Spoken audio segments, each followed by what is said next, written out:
करत आहे मी, त्यामुळे थोडंसं व्हिडिओला अनस्टॅबिलिटी येऊ शकते. बट आवाज वगैरे चांगला येतो लाईव्ह स्ट्रीमिंगमध्ये. आणि थोडंसं आम्ही हे आणून टाकलं आहे शेवरीपाला. सॉरी, हा शेवरीपाला नाही आहे, तर हे आहे शेवगा. तर पहिल्या व्हिडिओमध्ये काय झालं होतं की मी सुबाबळा शेवरे म्हणत होतो, तर 1-2 जणांनी कमेंट केले, तर त्यासाठी एक क्षमस्व असावं. पण आमच्याकडे शेवरी काय आणि सुबाबळ काय दोन्ही शेळ्या एकदम आवडीने खातील. तर हे जे शेळ्या आहेत ह्याच्यासाठी एक आमच्या बांधाला शेवग्याचं झाड होतं. खूप मोठं झाड होतं, पण काय झालं की हल्ली त्याला शेवग्याच्या शेंगाच्या याच्या बंद झाल्या. मग आणि त्याच्यामुळं काय व्हायलं की तिथं आम्ही जे काय शेळ्यांसाठी वैरण वगैरे केली किंवा दुसरी पिकं घेत होतो, तर ते पण जास्त येणं झालं ते, कारण ह्या झाडामुळे खूप सावली तिथं तयार होत होते आणि ते चुकीच्या साईडला होतं, म्हणजे बांधाच्या थोडंसं. त्यामुळे आम्हाला ते झाड कट करावं लागलं. आणि आता जर हे शेळ्यांना जर टाकलं तर शेळ्या ह्याच्यावर एकदम तुटून पडतात.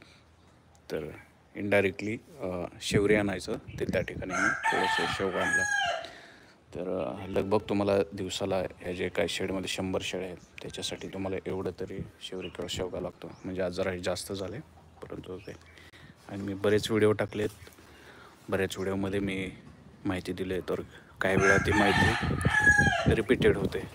तर बरेच बांधवांना हे होतं आहे की थोडंसं त्यांना इरिटेट होतं आहे की मी परत सांगतो आहे, परंतु हे व्हिडिओ नवनवीन याच्यापर्यंत जातात, त्यामुळे मी सांगत राहतो. तसंच इकडे आम्ही गवत वगैरे घाललेलं आहे. तर हे जे गवत आहे सध्या जरा सुकल्यासारखं झालं कारण पाऊस थांबला आहे, परंतु एवढं गवत लागतंच, किंवा एवढं किंवा याच्यापेक्षा थोडंसं कमी, पण ते रोज लागतं शेळ्यांना. कारण आणि इकडं जो आहे हा सुका चारा, तर शेळ्यांच्या ह्याच्यामध्ये खाण्यामध्ये व्हरायटी असली पाहिजे. कारण तुम्ही जर हे सुबाबळ शेवरी किंवा गवत जर टाकलं तर त्याच्यामुळे शेळ्यांना एक वेगळ्या प्रकारची चकाकी येते आणि त्यांच्या पण खाण्यामध्ये वेगवेगळ्या टाईपचे पदार्थ राहतात, त्यामुळं त्यांचं वजन वाढणं किंवा ते आजारी कमी होणं असल्या गोष्टी होतात. आणि पिल्लं वगैरे यांना अधूनमधून हे लिंबाच्या पाल्याचा फटा वगैरे देणं पण आवश्यक आहे.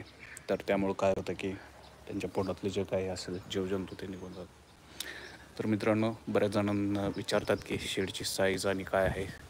तर मी आता काय ठरवलं की प्रत्येक व्हिडिओमध्ये एकदा सांगायचंच की आमचं हे शेड आहे 90 फूट रुंदी, 120 फूट 140 फूट लांबी, 20 बाय 20चे पत्रे आहेत आणि ह्याच्यामधलं जे काही कॉन्क्रीट आहे ते 10 बाय 10चं आहे. आणि हाय महेश दादा. आणि झालं तर प्रत्येक ठिकाणी आम्ही कप्पे केलेत, गव्हाणे वगैरे केलेले आहेत.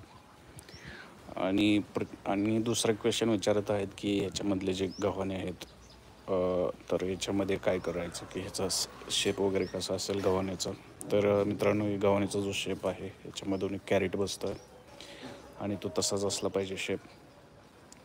कारण याच्यामधून ते कॅरेट जर तुम्ही ढकलत नेले तर ते गव्हाणे लगेचच क्लीन होतात. आणि दुसरं की गव्हाण्याच्या जो आतले साईडचे भाग आहे, जय शिवराय दादा, गव्हाण्याच्या आतली जी भाग आहे तो गोलाकार असला पाहिजे, त्याच्यामुळे शेळ्यांच्या मानेला वगैरे हे त्रास होत नाही. नाहीतर इथं बघा, हे जे काय पहिल्या साईडची जी शेळी आहे तिथं आम्ही अगोदर हे जे काय रॉड वगैरे लावले होते शेळ्यांच्या कप्प्याला, ते असे स्ट्रेट नव्हते, तर त्याच्यामुळे शेळ्यांच्या मानाचे काय काय केस गेलेत. तर लगेचच तिथे तुम्हाला मार्केट रेट वगैरे मिळत नाहीत किंवा ते शेळ्या भाव वगैरे खायला लगेचच कमी राहिलं जातं आहे, तर त्याची काळजी घ्यावी. तर इकडचा जो लॉट आहे हा लॉट विकण्यासाठीचा आहे. इकडची बोकडं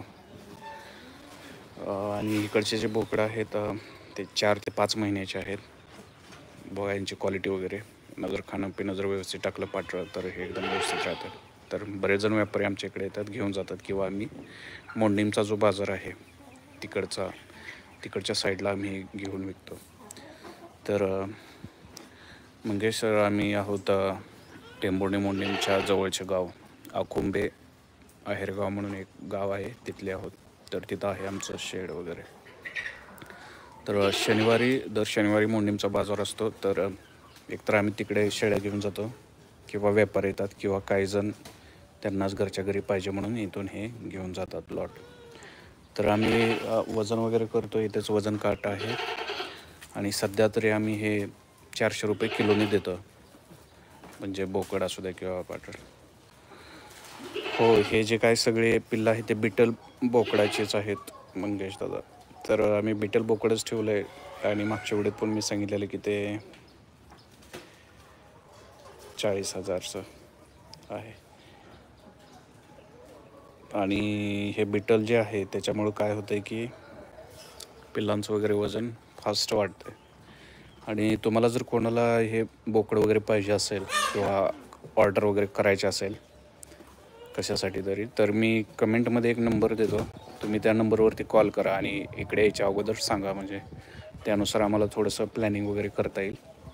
कारण अचानक जर तुम्ही इथे आला तर आमचे बाकीचे पण कामं वगैरे असतात, शेतामध्ये दुसरे डाळिंब बाग आहे किंवा दुसरीकडे शेत आहे तिकडे ऊस वगैरे आहे, तर तिथलं नियोजन. आणि इकडे शेतीमुळे काय होतं की माणसं कमी राहत आहेत अचानक आणि थोडंसं गडबड होऊन जाते. पण तुम्ही जर अगोदर सांगितलं की तुम्हाला असं असं पाहिजे, ऑर्डर पाहिजे, तर त्याच्यानुसार आम्ही ते द्यायचा प्रयत्न करू.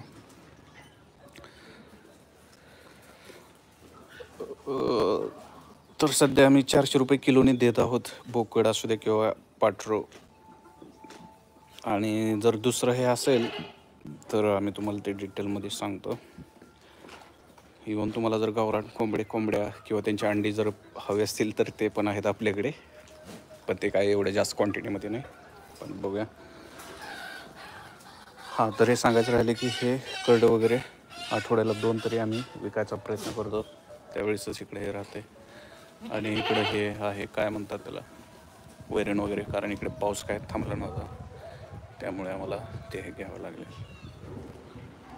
तर शेळ्यांनी जरा इकडे हे केलं आहे की कप्पे वगैरे तोडलेत, म्हणजे ते कप्प्याचे जे साखळे आहे ते जरा स्ट्रॉंग पाहिजे, नाहीतर शेळ्या कधी कधी भांडणं वगैरे जर लागले त्यांच्या धडकाधडकी तर ते तोडायला बघते.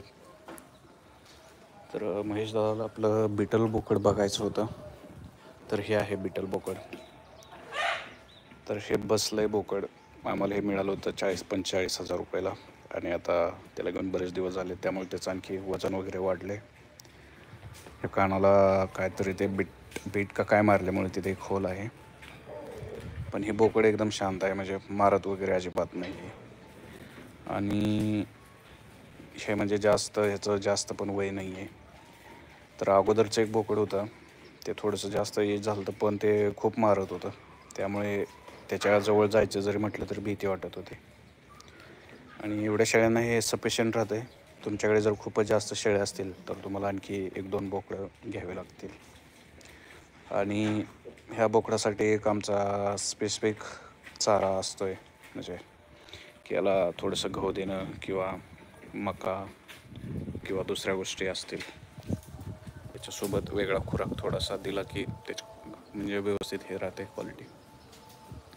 तर ह्या तिकडं शेळ्या आहेत, त्याच्यातल्या काही शेळ्या गाभण आहेत, तर काही हे आहेत काय म्हणतात त्याला, यायला झालेले आहेत किंवा. तर चला मित्रांनो, 8 मिनटाचा व्हिडिओ झाला आहे. मी हा व्हिडिओ स्ट्रीम केला आहे, परत मी व्हिडिओ अपलोड करेन यूट्यूबला. हां, तर हे इकडे जे पिल्लं आहेत हे फक्त 1 महिन्याचीच आहेत. इकडं आम्ही बारक्या पिल्लांचा असा लॉट ठेवतो इकडे. तर याच्यामध्ये आमची शेळी पालन. ओके, तुमच्या किती शेळ्या आहेत मंगेश वाघमारे सर, आणि कोणत्या टाईपच्या आहेत शेळ्या? तर हे पिल्लं वगैरे, आणि हे पिल्लं 3 ते 4 महिन्यातच विकायला, त्यांना जर व्यवस्थित हे जर खाद्य वगैरे जर टाकलं तरी आम्ही इकडे कॅल्शियमचा दगड वगैरे काही लावला नाही, तर तो एक देणं आवश्यक आहे. आणि हा चारा वगैरे, आणि जो वजन काटा मी म्हटलेलो तो हा वजन काटा आहे, ह्याच्यावर तुम्हाला वजन वगैरे करायचं असतं. 5 आहे, 5 शेळ्या येतो चालते. जेवढ्या तुमच्याकडे कमी शेळ्या असतील तेवढं ते शेळ्यांची काळजी एकदम व्यवस्थित राहते, एकदम क्वालिटी बिनधास्त राहते. आणि शेळ्या जर जास्त असतील तर हाय व्हायला सुरू होते. तर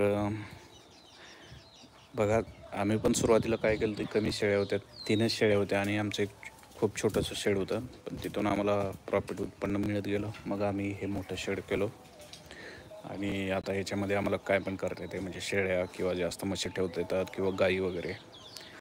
आम्ही तर सध्या गाई वगैरे काय नाही ठेवलो, पण इकडे आमच्या तिकडे दुधाचे रेट चांगले 30-35 चालले आहेत.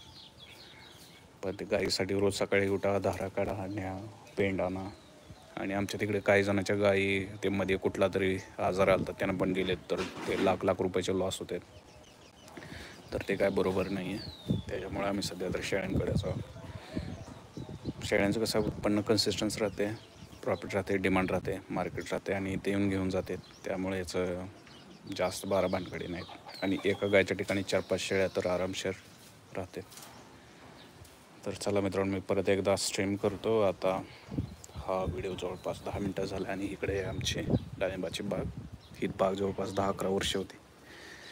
तर आता आम्ही काढून टाकलं, कारण ह्याच्यातले बरेचसे झाडं वगैरे नाहीसे झालेत. आता पण आम्ही दुसरी लावले, तर तिथे जवळपास आमचे 1000 झाडं आहेत. आणि सध्या इकडे डाळिंबाचं मार्केट 100-120 रुपये सुरू आहे. 10 टन तर माल निघाला अशी आशा आहे. मध्येच आम्ही एक दिलं तर 5-6 टन माल तो 120ने गेला. तर बघूयात.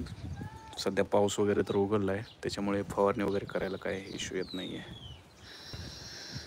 तर ठीक आहे मित्र, तुम्हाला व्हिडिओ वगैरे कसा वाटला आणि दुसऱ्या काही शंका वगैरे असतील तर कमेंटमध्ये विचारा.